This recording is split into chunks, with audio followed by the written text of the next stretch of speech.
Europe 1, le grand direct des médias. La télé de Benjamin.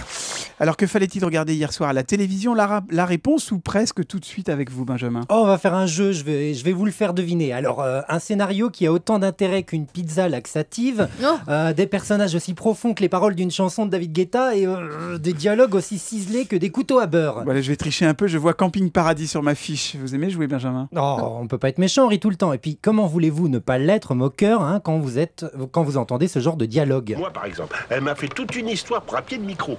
Moi qui n'ai jamais fumé. J'ai pas compris là. Ouais. Non, c'est un peu compliqué à expliquer, mais je me comprends. Alors ça, c'était dans l'épisode d'hier, promis.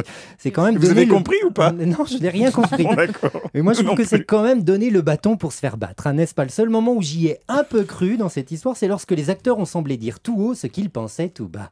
Mais je vois pas pourquoi tu veux t'afficher dans ce truc de débile. Ah non, si je peux me permettre, c'est pas un truc de débile, on fait ça juste pour s'amuser, hein. Ah, c'est bien que ça amuse au moins quelqu'un. Bon, ok, vous allez me dire que je suis snob, qu'un petit téléfilm populaire, ça a aussi du charme. Et vous avez sans doute raison.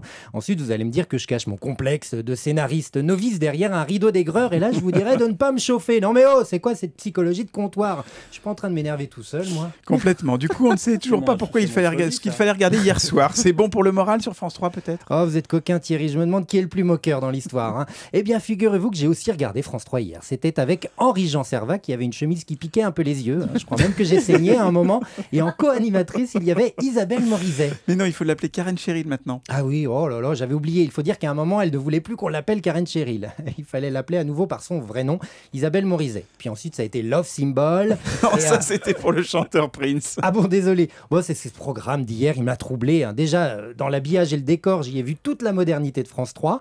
Non, Christine, ce n'est pas un compliment. Et puis, cette émission, ça résumait un peu la raison du succès estival de la grille de programme de la chaîne. Bah oui, on y voyait toute l'ambition concernant la création sur le service public. C'était presque touchant. Pour ceux qui n'ont pas vu cette émission, le concept était simple. Henri-Jean Servat et Karen Cheryl régurgitaient les tubes du siècle dernier et bah c'est tout. 20 secondes de Nana Mouskouri par-ci, 15 secondes de Dario Moreno par-là, le tout arrosé de Michel Sardou, Joe Dassin, oh, Dalida, oh, UB40. Ah bon? Hier, j'avais juste un problème avec le titre de l'émission. Il était emprunté à un tube de la compagnie créole dans les années 80. C'est bon pour le moral. Et moi, en regardant tout ça hier, je pensais plus à cette chanson qui date aussi des années 80.